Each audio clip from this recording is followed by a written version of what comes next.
Tomorrow, the House Judiciary Subcommittee will hear a bill to remove gender identity protections under the Iowa Civil Rights Act. Local 5's Alex Fulton is in studio with the concerns coming from transgender Iowans. Alex? Well, Larissa, the Iowa Civil Rights Act prevents discrimination in the workplace, housing, and other settings. Transgender people fear this House bill stripping protections could make their life a lot more difficult.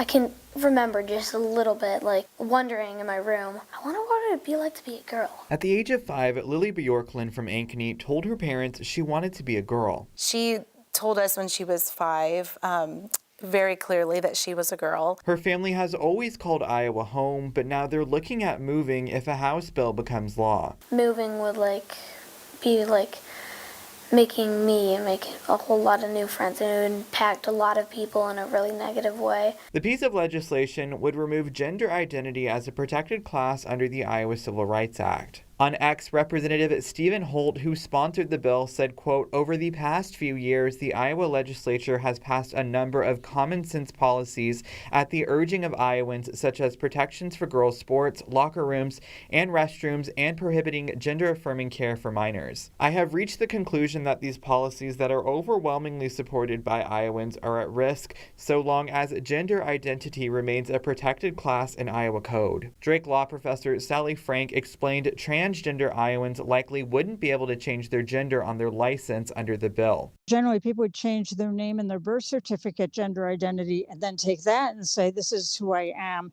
for the license. Back and forth Christian Mall from Urbandale, who is transgender, to get an F on his license. If someone sees that F on my documentation and I look the way that I do, they're going to raise questions or might be confused or upset. For the Bjorklund family, Lily could be denied entry to hotels and businesses just because of her identity. I know we were the first in the state to legalize same-sex marriage, and we can be that state again. We can look at our neighbors and be curious and love them and be a safe place for families like ours to stay. Now, the bill also redefines male and female. A male would be defined as someone who at some point produces sperm, while a female is someone who at some point produces ova. House Republicans are moving forward with a bill that would remove civil rights protections for transgender Iowans from state law. Debate over the bill was stopped due to protesters in a feisty hearing at the state capitol. Here's our Connor O'Neill. Dozens crowded the House Judiciary Subcommittee meeting Monday at the state capitol to share input on. We are here to consider House Study Bill 242, which would remove gender identity as a protected class in the Iowa Civil Rights Act. It also makes changes to how sex and gender are defined in state law. Debate featured many hiccups, including speakers being removed for speaking too long. This bill is a waste of time. And a 6-minute delay due to protesters outside the debate chambers, making it difficult for the subcommittee to hear people speak. One piece of the bill that received lots of attention Monday is that protections from discrimination in employment and wages based on gender identity would be removed from state law. To take away the right for people to be treated fairly in this state would be to spit in the face of everyone who has fought tooth and nail for these rights. Those in favor argue this bill makes sure transgender Iowans don't receive elevated protections over others and that it protects women and children. This isn't about hatred or exclusion. It's about acknowledging that women have the right to feel secure in spaces meant for them. Our educational system is there to educate our kids based on facts and not feelings. There's no place for gender identity for our most vulnerable that are already confused by so much in this world. According to the bill, anyone who changes their sex designation through surgery or treatment from the one assigned at birth will also no longer be allowed to have that sex change on their birth certificate. The effect of putting the transgender or gender identity as protected class in the Iowa Civil Rights Code has elevated their rights above others and infringed upon the rights, most particularly of women. Now, a similar bill was introduced during last year's legislative session, but that bill ultimately failed to pass out of the House. Reporting from the Iowa State Capitol, Connor O'Neill, Local 5 News. I want to know who did it, and I want to know why. Two questions Montasia Carter wonders every day. 4 months ago, her father, Michael Carter Jr., was shot and killed at the Biggs Big World Music Festival in Des Moines. It's hard to even wrap my mind around this when I don't even know who or why this happened. Since the shooting, the Carter family has been leaning on each other as they process the pain. We've been trying to do more things as a family, and so,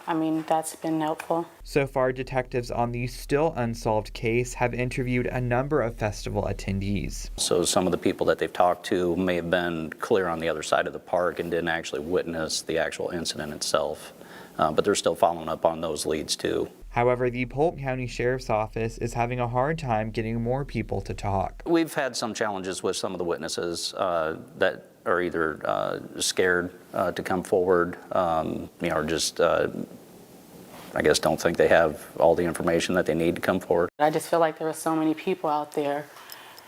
For us to still not have any answers about who and why is just mind-boggling to me. Montasia believes someone out there knows something and can help her family get closure. I just feel like people need to put themselves in our shoes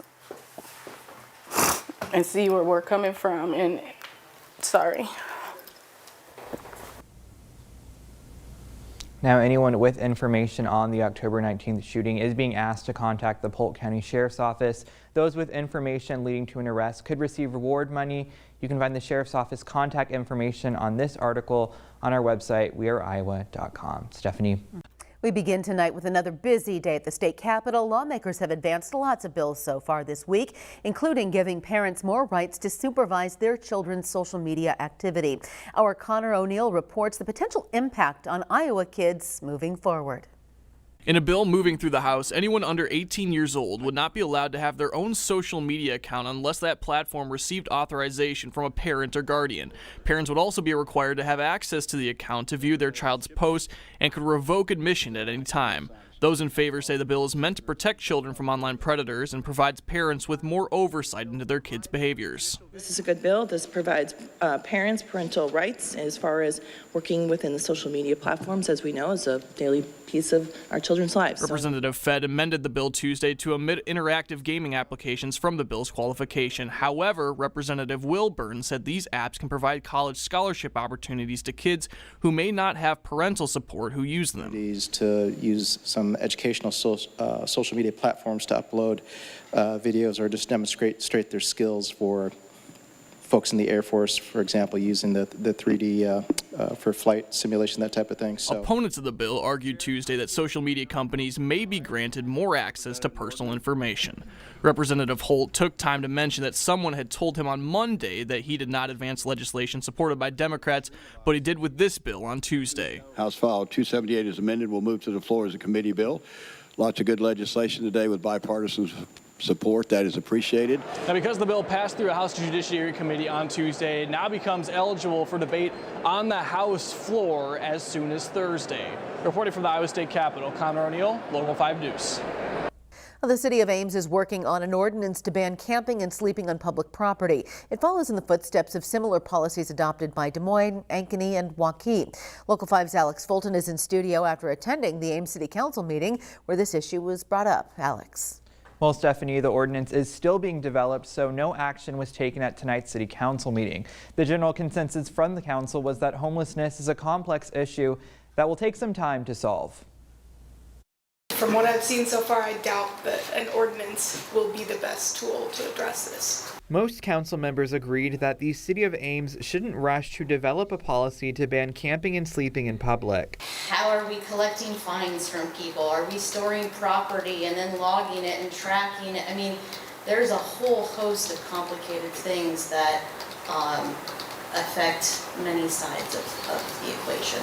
A City of Ames ordinance currently prohibits obstructing sidewalks, streets, and parking lots. It requires that people obtain a permit to do so, and anyone found in violation receives a municipal infraction. That ordinance was clearly written to address, people putting up, barriers or putting up, piling construction equipment and that sort of thing. Councilmember Tim Garton says the ordinance came up because he noticed a rise in homeless people last summer. In 2023, 95 homeless people were living in Story County. That number went up to 119 in 2024, according to the point-in-time count by the Institute for Community Alliances. I would often go by the public library and see 12 to 15 or more people camping, spending the night in front of the library. A team of consultants is currently working on a study on the state of homelessness in Ames. One of the things that they're doing is looking across the nation at best practices in general. Council members suggested waiting until receiving the report in late April before moving forward. I have continued to want to see what we find out from this study. Now, council members also brought up that it is currently illegal to camp at Ames City Parks. The council will likely have another public feedback session on this ordinance at a later date. Lawmakers took another step toward removing gender identity from a state law in a bill opponents say would discriminate against transgender Iowans. Our Connor O'Neill has the latest on this fast-moving, controversial bill. A bill that would remove civil rights protections for transgender Iowans from state law advanced along party lines Wednesday in the Senate Judiciary Committee. Protecting women and children in girls' sports, in restrooms, in schools, and also tried to protect the taxpayers from having to pay for elect sex change operations. Earlier this week, 2 House Republicans mentioned they plan to vote against the bill with Democrats during floor debate on Thursday. Supporters of the bill in the Senate argued Wednesday that transgender Iowans shouldn't receive elevated protections over others. The bill also would remove protections from discrimination in employment and wages based on gender identity, one aspect of the legislation that sparked intense debate Wednesday. We are saying you are not welcome here. You do not belong in this state. We don't want you.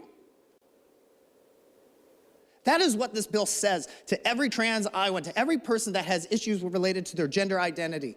Lawmakers introduced a similar bill last legislative session, but it failed to pass out of the House. One notable difference is that this year's bill would not classify gender dysphoria as a disability, unlike last year's. The term refers to distress when a person's gender identity doesn't match their sex. With the Senate Judiciary Committee advancing the bill through on Wednesday, it now becomes eligible for debate in both the Senate and the House. I'm told that both chambers are planning to debate that bill then.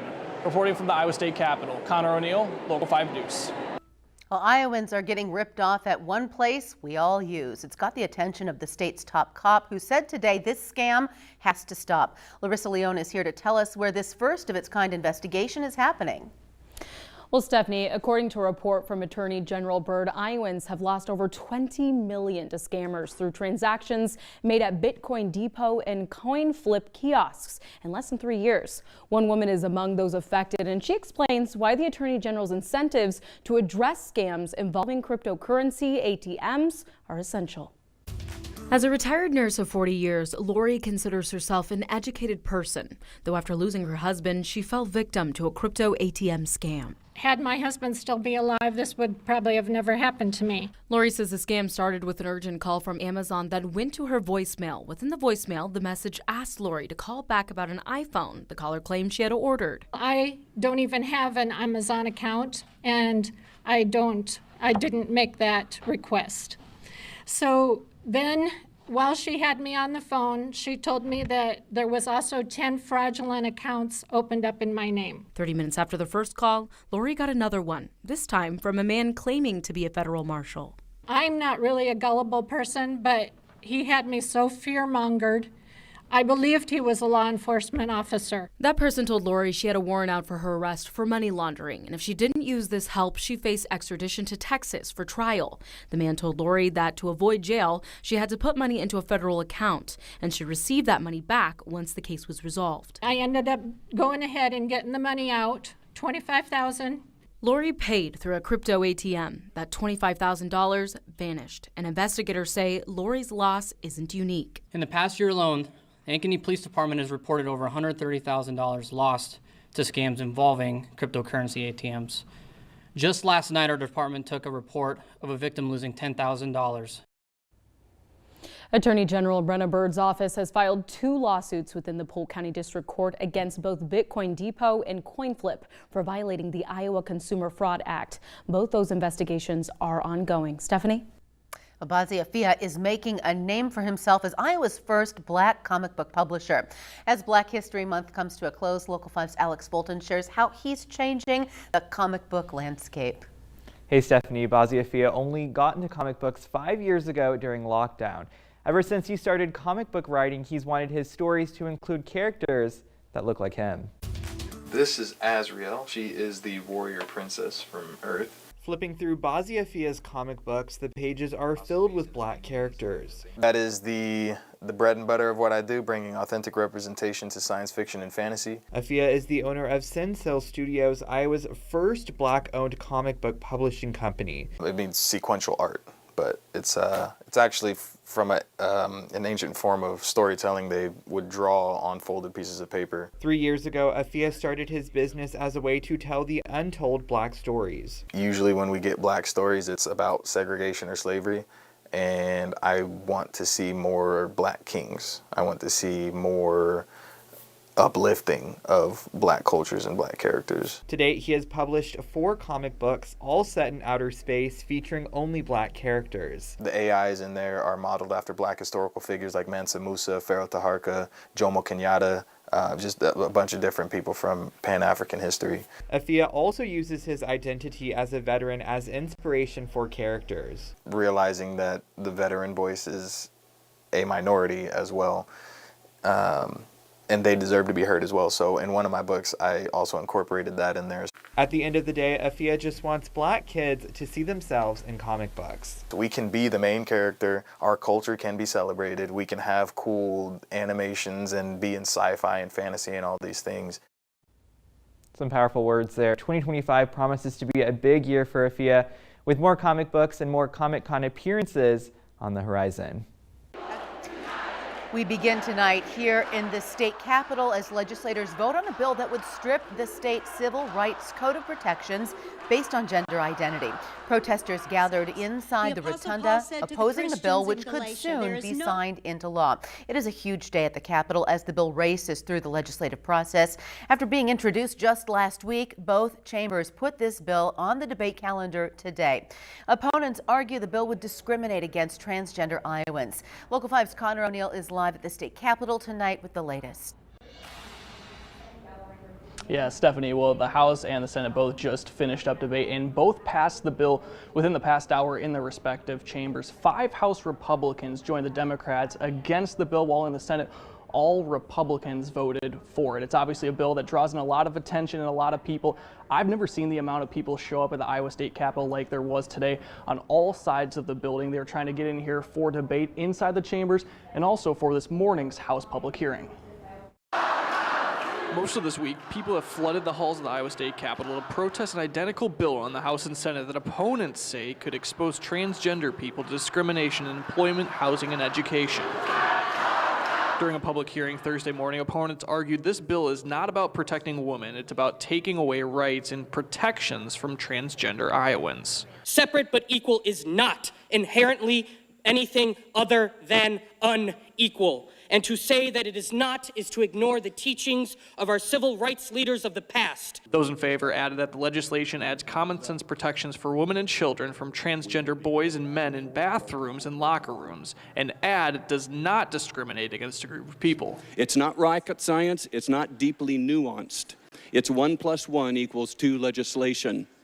Don't go AWOL when those who elected you to office need you. Hours later, intense debate, Senator Johnson, a Democrat, asked Senator Schultz, a Republican, if he believes it's morally right to deny someone a credit card because they are transgender, and Schultz responded. You are putting words in my mouth, as you are wont to do. We have had this more times. You tried to trap me with a Ronald Reagan quote that I wouldn't play with. I resist anybody discriminating against anybody, assaulting anybody, doing anything wrong against anybody.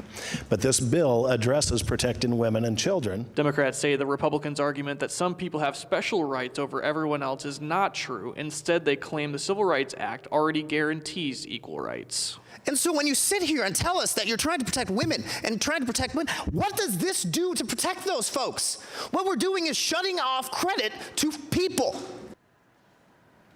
The bill literally just passed out of both chambers, and it goes to the governor's desk now, where she could sign it into law as soon as tonight. Reporting from the Iowa State Capitol, Connor O'Neill, Local 5 News.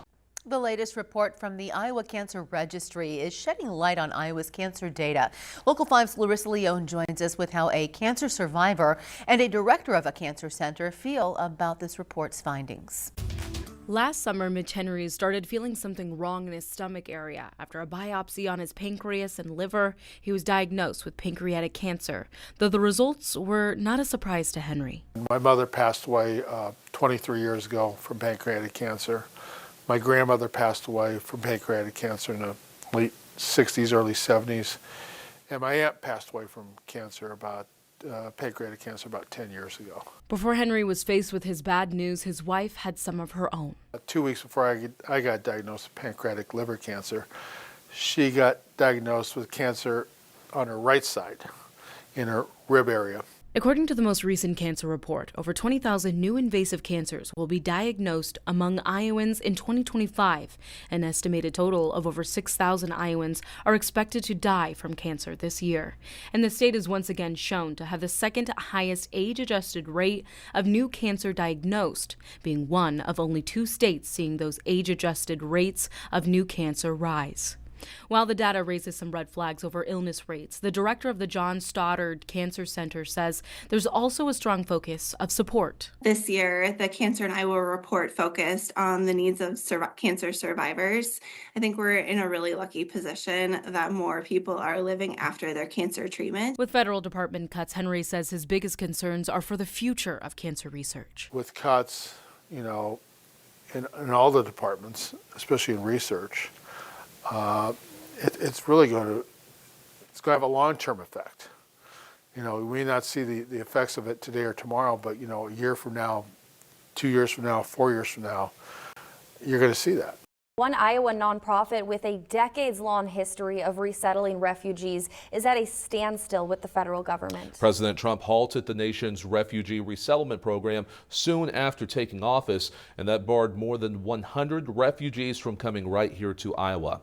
Local 5's Megan McPherson set out to learn if the ruling of that federal judge this week will allow those services to continue. Megan, what did you find out?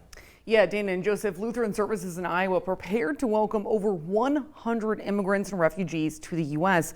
when President Trump suspended the system in his first few days in office. Now, those plans were halted immediately, meaning flights and housing canceled. But the ruling of a federal judge in Seattle could turn things around. The judge found that while the president has broad authority over who comes into the country, he cannot nullify the law passed by Congress establishing the program. That program is reimbursement based, meaning LSI covers all initial resettlement costs and then gets up to $1,650 per person back.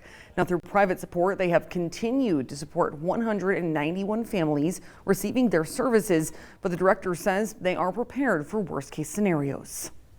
That's going to be very difficult for us to sustain. And so, if we are unable to continue to do the work that we do to help people get into jobs and, keep them housed until then, we're going to have a serious crisis on our hands.